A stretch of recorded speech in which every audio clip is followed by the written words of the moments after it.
All right, everybody, welcome to this week's episode of Drink of Ages radio show here on ESPN 97.5. This one is going to be a little different than what we normally do. Sort of, Tom. Sort of different. We're going to go like a year in review with 4 different breweries and kind of discuss the highs, the lows, the industry, the market, the whole. It's get into a good conversation about how this year treated you guys. Well, we've joked about this for the past few weeks now because it has been an incredibly challenging year for the industry. There's been no year like this for Houston craft beer because Houston craft beer didn't have 75 breweries before. Is that what we're up to? 75? 75. All right. Keeping track. I love it. Last year's been a lot of breweries announcing closures, a lot of breweries changing hands, and it's been a challenging year for craft beer, but also an interesting one because there's been some wild new tap rooms that are opening, some breweries that are moving on to bigger and better places. But let's just get to the panel. So we stacked the panel today for some of the greatest minds of the beer industry in the Houston area. Also, some good friends. Not going to name which one's which, but yeah. We do have Michael Duckworth. Heyo. He is a co-founder, co-owner of True Anomaly. Casey Moats, co-founder, co-owner of Eureka Heights. And Colin Klingerman, who is the head brewer and barrel master here at Saint Arnold. Yeah. The head brewer. The head brewer and the barrel master. Yeah. Those sound good. Yeah, I like that. That sounds good. Put it on a card. It's a long business card. I've had longer. Yeah. It's a QR code you scan, and it takes you to a site. Been one where I had like 2 different ands. There was like innovation, and barrel, and something. I was like, this is too much. We got to trim it Very down. lean company you're running there. Yeah. Yeah, absolutely. So this year, like Tom talked about, there was a lot of really crazy things that happened in the whole industry. From there were a lot of breweries that came up for sale. Several breweries shut down. Breweries were bought like at the last minute. Changing of hands. A lot of changing of hands. Yeah. But you guys, kept going exactly how you were. Pivot was like the big word of 2020. 2021, I think it was like, we don't care anymore. Let's just see what happens. And then 2022. Where that led us. Yeah, how would you describe this year? Duck. Let's start with Casey. All right. Good job. Yeah, this year, for us, I think the last 2 years, it was so much like aggressive innovation. And at one point in 2020, we were doing 1 or 2 new beer releases a week. And that was awesome, but also like not real sustainable because we had a lot of tank capacity and we were just trying to keep our guys working. And we had a drive-through at that time, keep that just fed. And I think this year it's been kind of hunkering down, finding like our core beers and trying to really like innovate and develop some new long-term recipes. A lot of that's pulling from the stuff we had done during those heavy innovations, some malts we didn't get a chance to use before and all that stuff we loved. Now we can really refine it. After doing a couple like small batches or very limited stuff, we can do some more iterations and being a little more thoughtful this year as opposed to just reactive, kind of really planning and getting ahead. So different change over the last couple of years. Been kind of really nice to be able to plan out a little bit and really do those big, recipe development or new brand launches and doing some of those things. It's been really fun this year and be able to like focus on that enough. So. Well, you guys also added new tanks, Yeah, and just kept expanding. And a lot of things, a lot of the other breweries were having issues and kind of like, okay, how do we downsize? You guys were like, no, we're going to expand. Yeah, I was just kind of looking at what we were doing and seeing what the kind of opportunities were. And for us, our biggest launch this year, we did a light beer called Something Light that launched in August. And that was sort of what we saw during the pandemic and people wanting maybe a lower calorie, a lower alcohol option, just wanting a cold beer at the end of the day. And we've always prided ourselves on interesting, approachable, and mostly sessionable beers. But something about having just a 100-calorie light beer, that's most of what our team's drinking when they get off work. Not that many of us are having 2 IPAs, but we might have 2 of those when we're hanging out at the bar or the tap room before we go home. So that's been cool just to kind of see our team embrace it, which hopefully is inducive to kind of what we're going to see in the market. People being slightly more kind of health conscious and selective when they're choosing alcohol and what they're doing. Well, they're also coming off of a lot of time sitting around the house, not being able to leave. Like COVID times, we all grew a little bit, so it was like, get back into some lower calorie beers. Let's do some things. And seltzers are, they're still big because of that reason. And so the low cal beers. That's what I find myself just when I go to breweries. We were at Urban South last night. Yep. We're all there, and it was like that 4.5% beer that they had was phenomenal. Yeah, it's nice to just have a couple beers sometimes. You don't have to think about it, and as passionate as we all are about beer, it doesn't have to be like every forward thought. If I'm mowing the yard, I want a lawnmower, or I want a Kolsch or a crisp beer, and I just don't need to think about it. I just want something cold and refreshing. Yeah. All right. Yeah. I don't know. I'd say Colin goes next. How's this working? We can go down the Tell me line. about your year, Colin. I think we can echo a lot of the things that Casey said. I think being more strategic about the releases that we make versus 2020. I think, we were trying to work on a lot of different things at one time, and we've sort of focused on not only our core brands, so ensuring that Art Car and Lawnmower and Seasonals are the absolute 100% best beers that we can make, but kind of looking at brands that we can really get behind. So Tarnation is one that we've released, and the launch has been quite good behind it. I think developing more of a strategy behind launching new brands in that, there's something that people want instead of something that brewers want. And as tough as that is, at the end of the day, we have to sell beer. And if it's some crazy, rye IPA or Roggen beer that only, a handful of brewers, consumers are going to drink, that's not going to be particularly helpful for us. So I think being very focused on our strategy, and also, we made a light beer this year, and I think it was probably one of the most fun things that I personally worked on this year, and it's something that we like to drink, but also know that everybody else likes to drink as well. And I think getting behind that.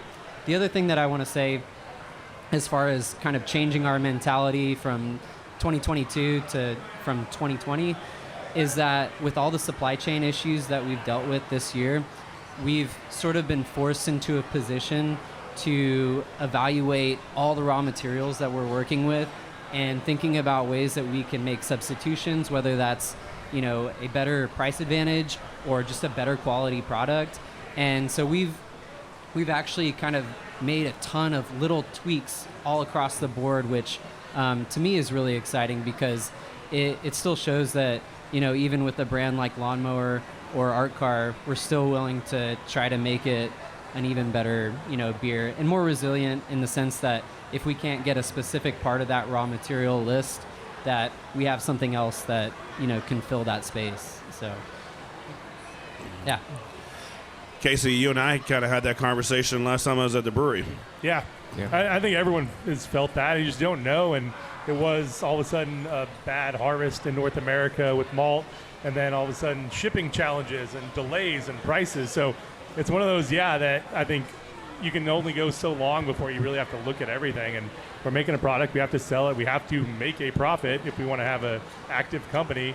So using this malt, because I loved it, and it made this beer that was amazing, we always want to start there, but we're taking a big approach, just kind of what's out there, and let's plan so we're not caught off guard if all of a sudden we can't get a malt instead of a week. If it takes 3 months, then we can't make that beer anyway. So really thinking about what those are. And those aren't like fun or sexy projects. Those are just kind of the back of house, the stuff you have to do, or else it's going to bite you in the butt. But they can be. I mean, I think they can be fun when you're like, okay, maybe I can substitute this thing. And, we were talking about malt just before this, and particularly Pilsner malt. And, I think there are a lot more options today, too, from our suppliers. And, there may be like a hidden gem in there that, a hidden Durst gem that, we have different definitions of fun. So. I think for any brewer, it'd be exciting to get your hands into a recipe that I think by and large everybody thought was pretty set. You know, so you're saying, oh, it's a product that sells, it's great, everybody loves it. Why would we tinker with it? But then there's market factors that are coming in here, and these challenges that we're talking about that, quite honestly, to me, they affect all levels of business. You know, we have a little bit of a different perspective. We're a little smaller, so some of the challenges you guys are going through, we have a different flavor of. But the things that we were just discussing, whether that's the malt price, hops, just processing in general, those are affecting the industry at large, no matter what size you're at. And we're all having to go in and, you know, relook at our suppliers, relook at our volumes, see, you know, what we can, you know, try to gain more efficiencies on, or whether it's, you know, the product itself or what we're putting into the product. I think that's just affecting everybody up and down, and in all small business, quite honestly. I mean, that's not just craft beer. We see that across the board with you know, all of our community members that are running craft businesses. Yeah, for us, I know one of the things that is a little bit different is during that transition period, 20, we were on the other side of the fence where we were brewing every other week, new styles. You know, the first 2 years we had something like 60 different styles we brewed, you know, crazy numbers. And we got into this position where, great, people aren't coming to the tap room, we're maybe closed down. We got to get out in the market, and we got to find these core brands. Right, and we got to go back to the well and say, okay, what's been doing really well? What have people always been coming back for? What do we see naturally, like the velocity just increasing on these beers? And we down selected, made those, you know, Go Flight, Ben's House, these things that we got into the market, broadly speaking, and we got into retail. And now we're looking here in 22 to kind of bring back to where we were before and do more of those one-offs, because now we're getting the feedback that, hey, I love that you guys got to where you were, and we're really proud to see you out. But, you know, when I come into the tap room, I'm seeing a lot of the beers that I can see out in the market, right? So I loved always coming to your tap room because you had new stuff on the wall. So we're trying to navigate a path where we can kind of sustain that retail, that broader draft, off-premise sales, but then at the same time create unique one-offs and get people into the tap room and excited about, you know, what we kind of cut our teeth on to begin with. So it's a little bit of a different journey, but ultimately, again, just reevaluating everything we're doing and seeing, you know, where we're making successes and finding opportunities. We're seeing where maybe we're, you know, leaving some areas of opportunity behind that we just didn't fully appreciate, honestly. But that's like every year, though, right? Like you put together like basically a nice little kind of a sales calendar what you're going to release, and it's very aggressive. And we were looking at one last year, and it was like, Jacob, our sales manager, it was like this beautiful opus of, oh my God, look at all these beers. And then about January 2, we started looking at it, it was like, you know, our tap room's not going to get any exclusive beers because all the tanks have been taken up, and our brewer's going to look out the window and be like, wow, I would love to open my own brewery where I can do the things I want to do. Doing my fifth turn today. Well, you know, because people need to have freedom, but that freedom also allows for, because you create delicious beers that often get tasted in a tap room, and then in that tap room, that stuff can usually lead to the market. But if your brewers can't innovate, then you're kind of like left. But I don't know. I always feel like every year we're always we're like, here's our plan, and then by the time you get to February, the plan. Yeah. like without fail.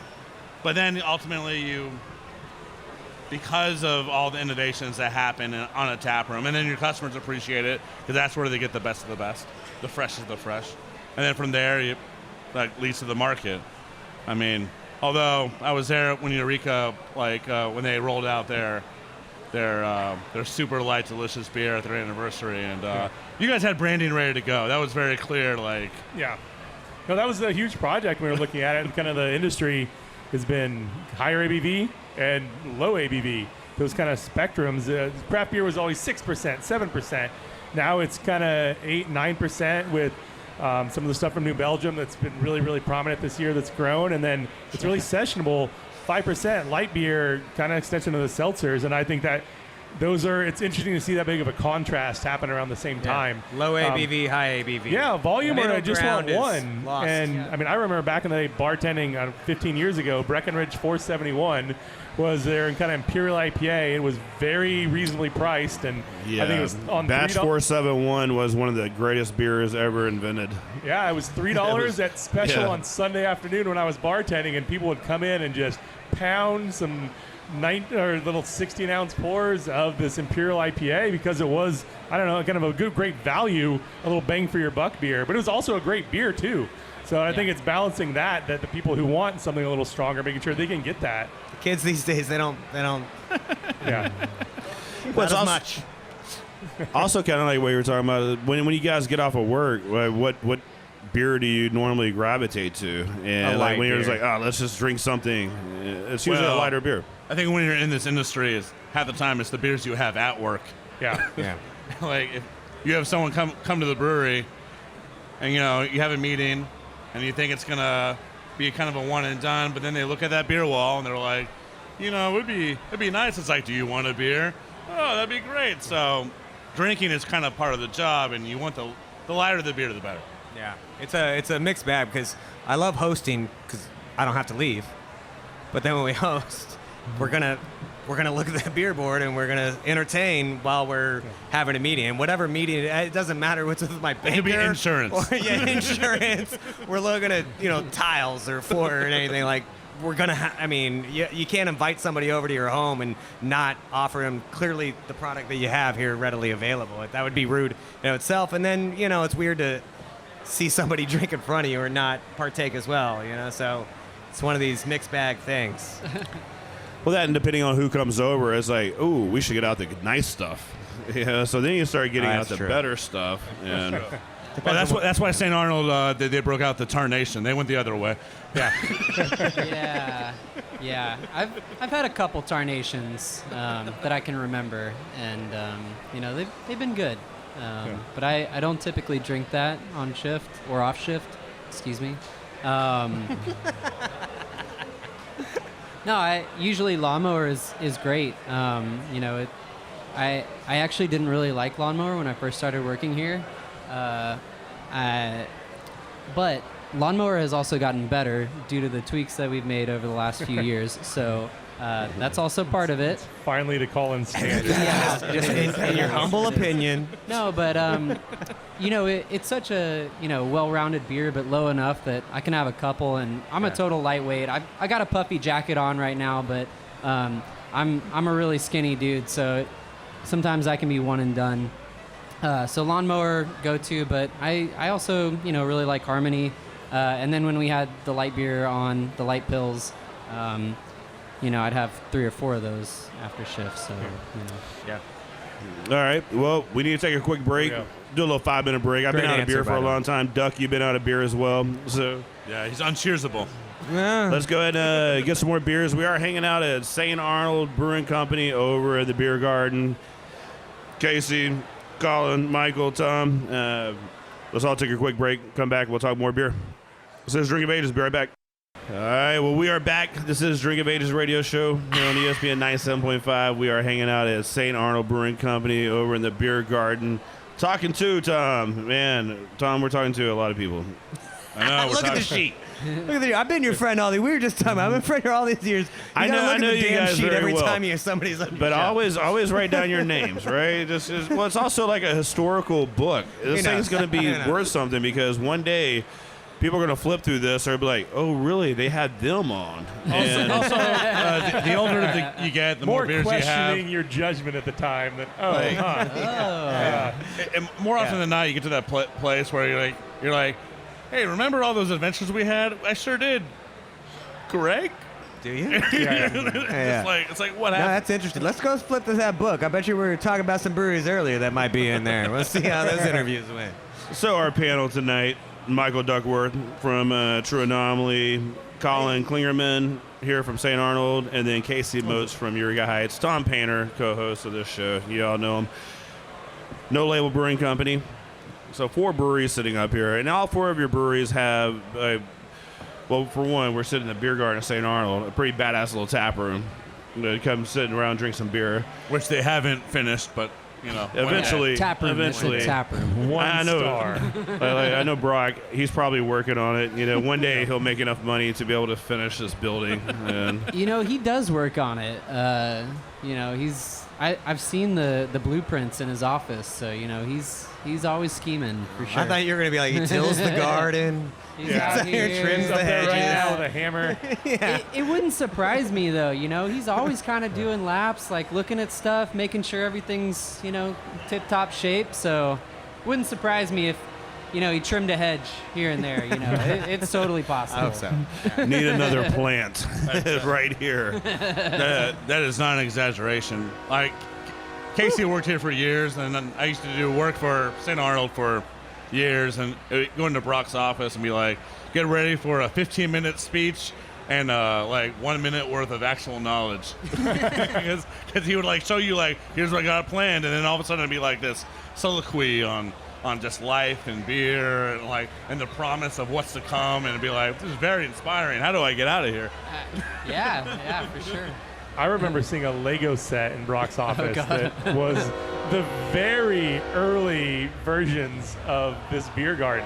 Yep. Just playing with Legos Yep. to build this place, and it was fascinating. It's amazing to see it. It's one of the best places to come and have a beer and listen to the majestic natural noises of Houston. I don't know if the mics pick up on the trains 12 feet from us. But I know, Casey. I don't know 12's anything an you just said. exaggeration. Yeah. I just hear It's more like train. five. I'm trying to read lips. If I you ever agree. doubt what you're saying, just look at DJ Mustache, and There he'll we tell go. you whether you're Yeah. being heard. All right. We'll take care of it in post. So they come around with train shots soon, I believe. Is that, Yeah, I came by. I was over at the old beer hall and having lunch, and Brock came by, and we're talking and stuff, and he was like, "Hey, come to the office." So I went to his office because there used to be this pink house that was right over here under yeah. Elysian, and I wanted to buy that house because two reasons. One, right next to St. Arnold, have a cool little music venue right there and all that, and there's already, I don't know, thousands of people show up every day here, so I was like, kind of ride those little coattails a little bit for a venue. And he's like, nah, man, let's go talk about that pink house. And we went over there, and he's like, nope, they're about to tear it all down. This house is going away. The Elysian Viaduct is going to be rebuilt. And he goes, but let me show you what we're doing. And went to his office, and he's like, look at these blueprints. And I'm like, that's Yep. okay, Brock. That's pretty slick. Yep. Nice. Absolutely. So everyone's been in his office, and he showed everyone his blueprints. He showed everybody his blueprints. Yeah. He's Wait, excited about them. Or the Lego set. Hey, you can we know. go back to the Lego set? I feel like if we got this produced, I'm a buyer. yeah. I do remember there was a Darth Vader Lego character that someone so people started inserting their own Legos onto the set, and I don't think he liked that, so then the Lego set went away. That's went away, yeah. But yeah. That was Brock- there for a bit. That was Yeah. Brock Wagner, St. I'm Arnold stealing Lego that set. idea. I'm making a Lego set. That's it. And this is the last I'll talk about it, but out of all the offices of brewery owners in the city, Brock does have the best. It's the most executive, Oh yeah. Owner's You got the office. corner office with the Yeah. windows and some fancy art. Yeah. Oak Yeah, everywhere, a lot of leather mahogany, bound rich mahogany. Well, I know Casey Duck and myself. Our our offices are more / conference room / storage area / company lounge pad. It's Yeah, company cellar, property we had in general. someone come in to grab a beer from the cellar today. I'm like, this is my office. Jimmy, you have a case in the corner of the beer that we were talking about with the buyer. I'm like, cool. Just grab it. Yeah. So, If you're not making a conference room out of some Slims, you're doing it wrong. Yeah. I'm hoping and wishing for a door one day. Just like my dog looks at me for some bacon, I'm just hoping and wishing for a door. A door. One day, if I could have a door. Doors are nice. Well, as tap rooms go, True Anomaly, great tap room, everything, but Thanks. unfortunately, it's going to be going yeah, away pretty soon. The way of that little pink house. Looking for that pink house. Yeah, a little eminent domain action. In case you guys don't know it, I-45 is going away.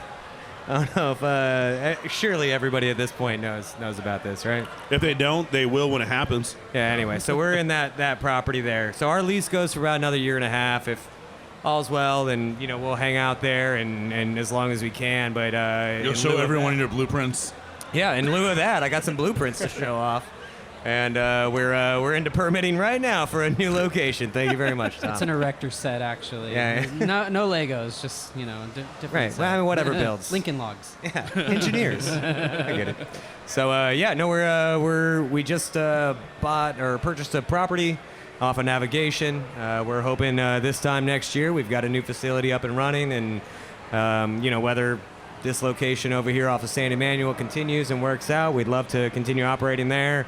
But obviously we want to stick in the East End, and we've got our roots there, and we got ourselves out of that position of eminent domain, and honestly it's a good time for us to expand and get into a new property with some higher clear heights and availability for bigger fermentation vessels. So that's the direction we're going, and hopefully like I said, this time next year everybody will be out and enjoying that new space.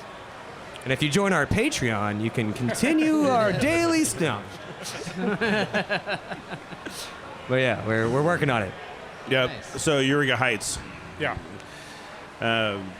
Any chance air condition could be put in at some point? Yeah, we have an open air facility. We like that.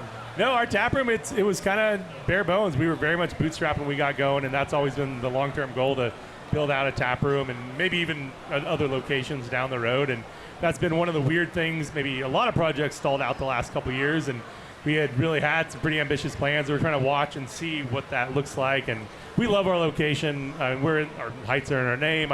I live like a mile and a half from the brewery since I've been in Houston. I love the area. Oh, so it's all about you. Yep, it's all about that commute. Me and my partner, we both live nearby. We love the area. That wasn't necessarily why we chose where we were, but we felt connected to the community. We love that. So definitely the taproom focus, we've learned, and that's where things are going. You have to balance that, as Michael mentioned earlier, with distributing and getting people to know your product, and that's maybe different types of sales. But we were a distribution-focused brewery. That's been what we've kind of focused on, and we want the taproom experience because that's how people connect. But yeah, kind of growing that overall in the near future is definitely probably our biggest priority over the near future. We're at our place for a long time looking forward, so we're not going anywhere. It's what can we do to enhance that, and the area around us has really grown and developed, being kind of a trendy area for a lot of new bars, and the demographics have changed, and so we're trying to learn how to adapt to that and still continue to grow. That's with beer events and the actual facility.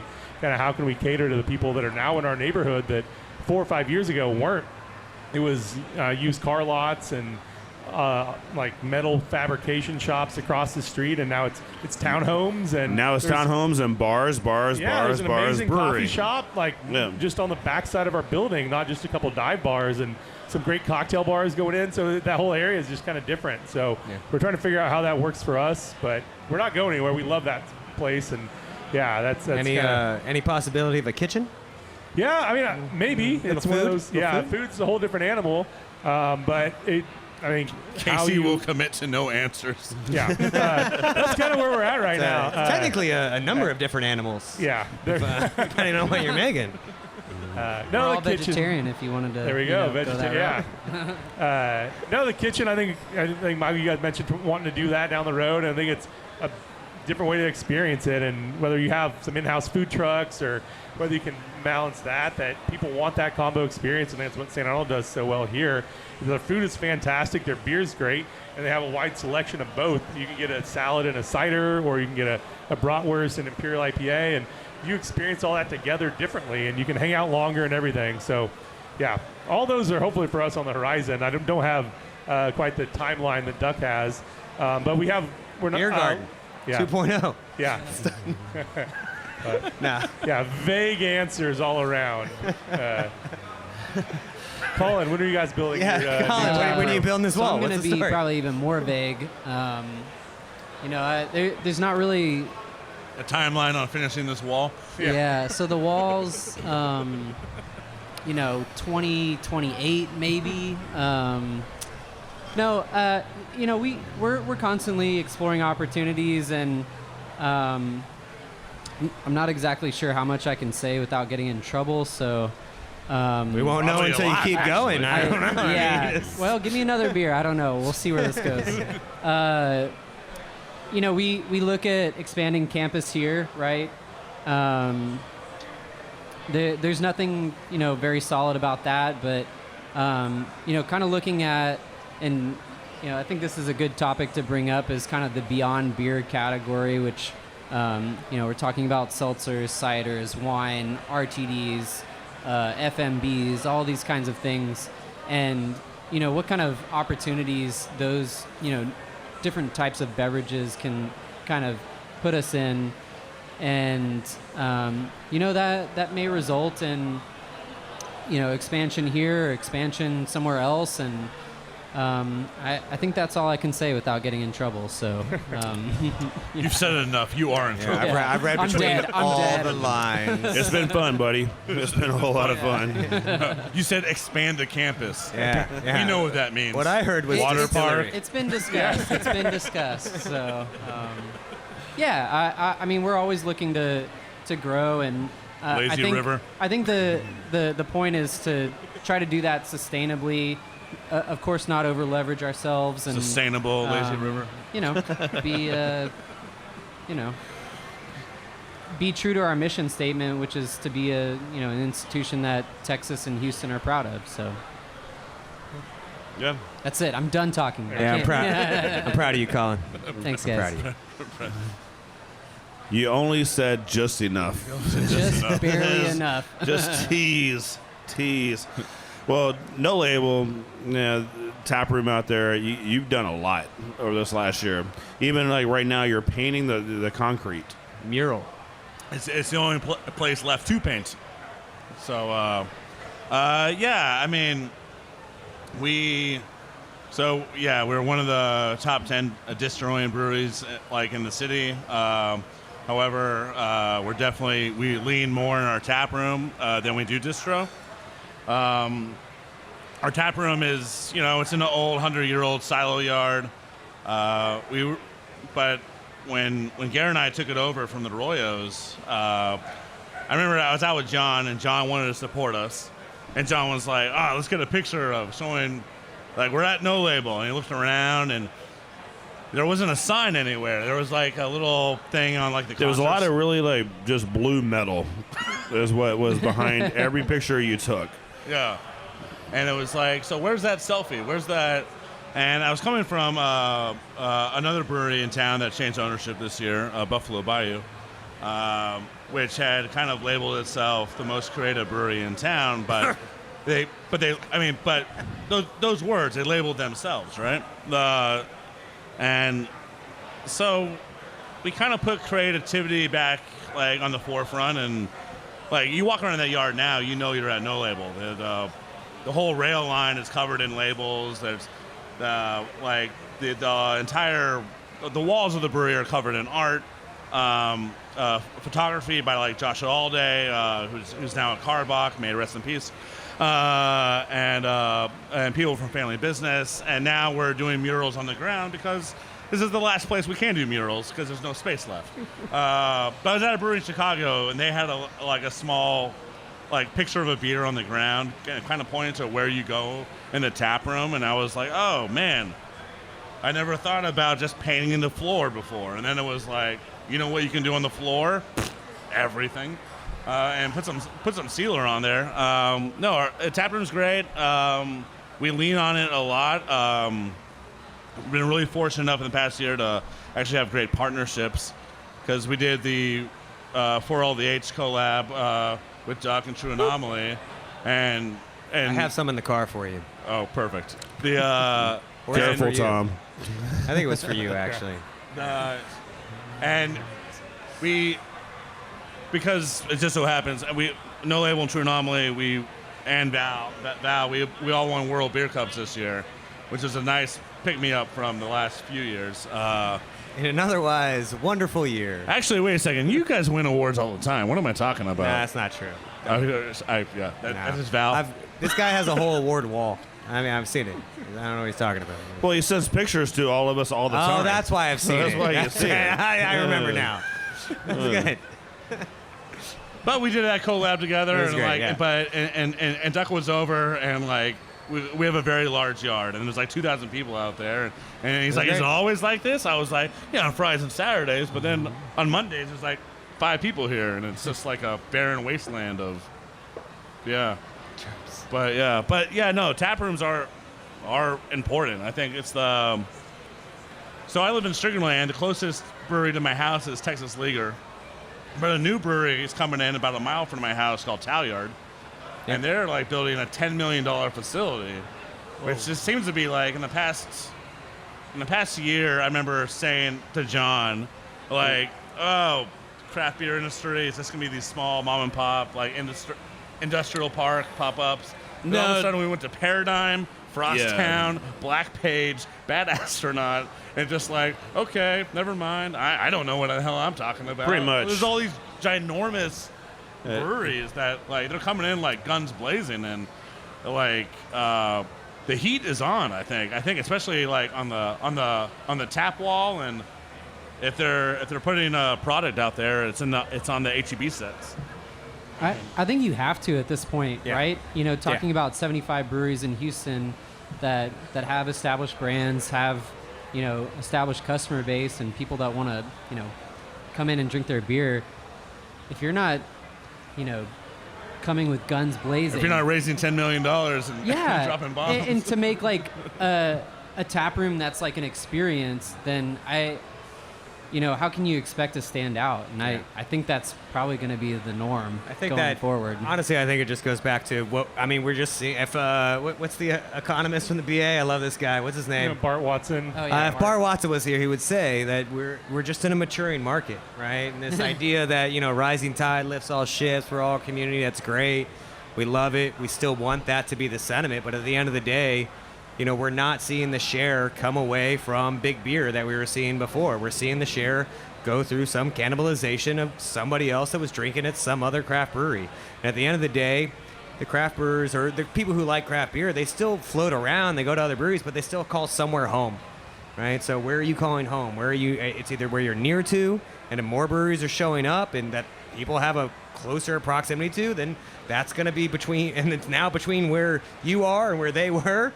They just cut you off. It is what it is, but they're going to take some of that share, right? Whether it doesn't even matter, like, obviously we're all pushing quality beer, but at some point it is just convenience, and it's also who is in my neighborhood and in my community and who I'm most local to. So if we're promoting local for the sake of being local, then, you know, that's it. That's where you're having a stronger bind to, and that's great. And what it represents is just more challenges, and where, again, we were talking about it earlier, you know, beyond beer products coming in. We have, just wine and spirits coming in too. Or if you look at market share, you know, they're pressing beer down. So the popularity of beer is just kind of stabilized in a more mature market now. And we have to come in guns a-blazing and saying, okay, I can compete with the Tito's of the world. Maybe not, but that's what you're trying to do, right? And say, okay, like, you know, how do I position whatever size product you are? If you're a small brewery that's entering the market and you're not coming in with the pretty good piggy bank and a pretty good advertising and theme that you're following, then, you know, you're going to get surpassed by those who clearly are and read the tea leaves well enough to know that that's what it's going to take to survive in this market now, you know? So you like it or hate it, but that's the direction we're going, you know, and ultimately it provides more variety, more styles, more options out there, which as a craft brewery community we should really enjoy and you know, rally around. But at the same time, that means we gotta, you know, fight in different ways for that market share that is getting spread a little thinner. You know, no longer is the pie just continuing to grow overall. So, I mean, it's, you know, we've in my perspective, and again, we're only 4 or 5 years old. These guys are much older than us, and at the end of the day, even in my short tenure, you know, we've seen that kind of wave, you know, kind of come to a crest. And we have to realize, like, okay, we're competing with all brands now and all products and you know, find new ways to target customers and make a landing, you know, impression and continue gaining velocity in some way, you know, at the end of the day. And it's becoming more of an uphill battle, and we're going to, as a result, my humble opinion, we're going to see less regionals as, you know, entering in the market. And then you see that whether it's city, state, or otherwise, right? Like, how many DFW beers do we see here in Houston? How many Houston beers do you see in DFW? Or a bar only has so many taps, right? No, well, Yeah. not only that, but take this what you just said 5 years ago compared to now. Right? Like how many DFW beer like Dallas beers did you see in Houston 5 years ago that you just don't see anymore? And same thing, Houston. Dallas is a great market, but how many breweries have pulled back from Dallas that were in Houston? So I mean, it's tough, right? And with so many more breweries opening up, with so many tap spaces like you're talking about, Tom, like every brewery or every tap room, bar, they have about 30 taps, which is kind of still insane to me to have that many taps. But if they have that many taps, then trying to spread it out. Only half of that's going to be craft, and maybe real craft. Yeah. And then the fight really begins. They get, like the breweries closest to them are going to get their share, and then it's I don't know. There's only so much shelf space. There's only so much tap space. So eventually things do go back to the tap room. Pretty much. So I'm out of beer again, so we have to take a break. Let's take a break and get back. We'll talk more with everybody. We are hanging out here at Saint Arnold Brewing Company in the beer garden. This is Drink of Ages. Stay tuned. Now we are back. This is Drink of Ages radio show here on ESPN 97.5. I'm John Denman, Tom Painter. Our guest this evening, Michael Duckworth from True Anomaly, Casey Moats, Eureka Heights, Colin Klingerman from Saint Arnold, where we are right now, hanging out in the beer garden at Saint Arnold, drinking some. I'm drinking some Juicy. Juicy's nice. really good. I'm drinking some Harmony. Nice. I was Harmony's in harmony good. with you, but I diverted. Harmony. You're supposed to continue empty, on. though. Harmony. What's going on? It'd be It's on its Harmony, way. Harmony, and then okay. Duck is actually drinking We'll see nothing. if they can pick me out of a crowd. I don't know. Blend in. Duck is empty again. Weird. Weird. Poor Do timing. you drink beer or? I pour it out slowly Yeah. Okay. into my Ooh. mouth. Man, that hurt. Okay. There you go. Weren't expecting Well- that one. So we've discussed quite a bit of things so far in the show, but kind of like speculating, a little forecasting for 2023. Ooh, I know it's going to be tough because it's like last year kind of went almost as planned, right? Yeah. And so like 2023, what are you expecting? What are you guys? What are your thoughts on how to run this business successfully in 2023? Well, let's go up to the highest barrelage. St. Arnold, what are you guys going to do to these challenges in the market? So we Damn. were talking about this a little bit off mic, but I made a comment about kind of focusing on core brands, and I don't think that's the clearest picture of it. We do want to focus on our core brands, but I think there's also kind of this mentality where we kind of have these rotational launches, and we have new brands that come out that the life expectancy may be lower than we're used to in the past, and so certain brands may last a year or 2 years, and then we're kind of expected to replace that with something else, and that's kind of our goal, is to continually sort of replace those brands. Like these brands you're talking about, is that something, say like White Noise? White Noise came out and it was everywhere, and then all of a sudden it wasn't. Yeah. By design. White Noise is one of my all-time favorites, actually, and they're full disclosure, there's like a little tiny bit of White Noise still left in the brewery, a tiny little scotch in a barrel, but I think we discontinued that maybe 2018, and that was to replace Winter Stout, actually. So that was a winter seasonal, and then we had Texas IPA, which was a grapefruit IPA that ultimately replaced White Noise. And I think the goal there is that winter seasonals for us are typically very tough. It's kind of the time of year where everybody stops drinking beer. So kind of January to, mid-February, especially for the Houston area. Everybody's doing New Year's resolutions. They're pretty burned out on alcohol from the previous month. Dry January, is that What? Is that how it goes? Or What is that? Is that what it's called? I don't know. Dryuary? A moist January. I've never Moist heard Jan- about any of these things. So yeah, apparently and it's don't a say thing. it out loud. Don't Apparently start it's new a trends. thing. But you know, people do this, and so it's kind of a tough spot for us, and you know, ultimately we've kind of, you know, actually shortened that segment. So Springbok will actually come immediately after Christmas Ale for us. Yeah. So yeah, it's kind of like trying to find beers that work when people want them, and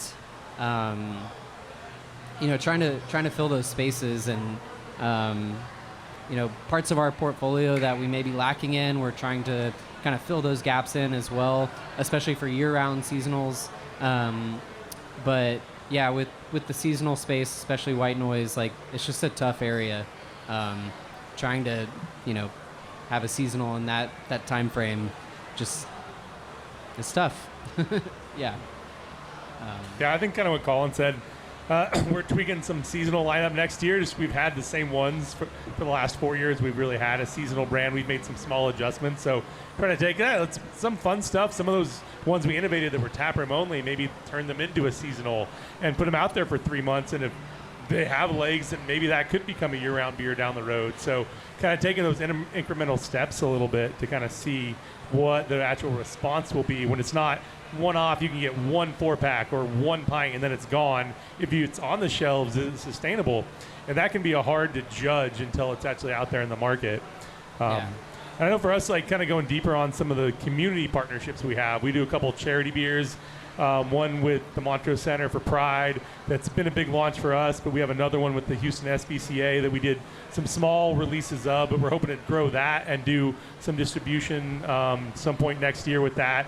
That's an awesome charity community partner that, like, for us, that's the fun part about kind of getting to our size and doing some of the stuff we're doing now, that we can take these small little projects that were a Saturday pop-up 3 or 4 years ago, and they've grown into like a full collaboration beer that we might be able to take to market. So that's really fun, and some of the exciting stuff for next year.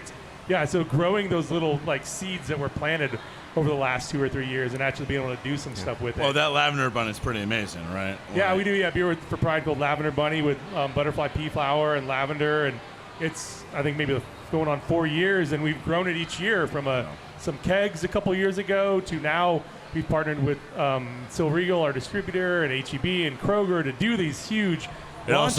It also has won 2 craft beer marketing awards. It has. So that, that goes back to our marketing team just kicking butt. But just one of those like that grew because we had just a friendship we had with the community and able to grow that. So that's one we're so proud of. So we're kind of looking at that, and maybe we have got a couple other things we've done smaller, and we can grow those. We feel comfortable, and that's great for the charity. It's great for that community to get highlighted. It's a fun marketing when you get to work with a partner like that, because they're all about it.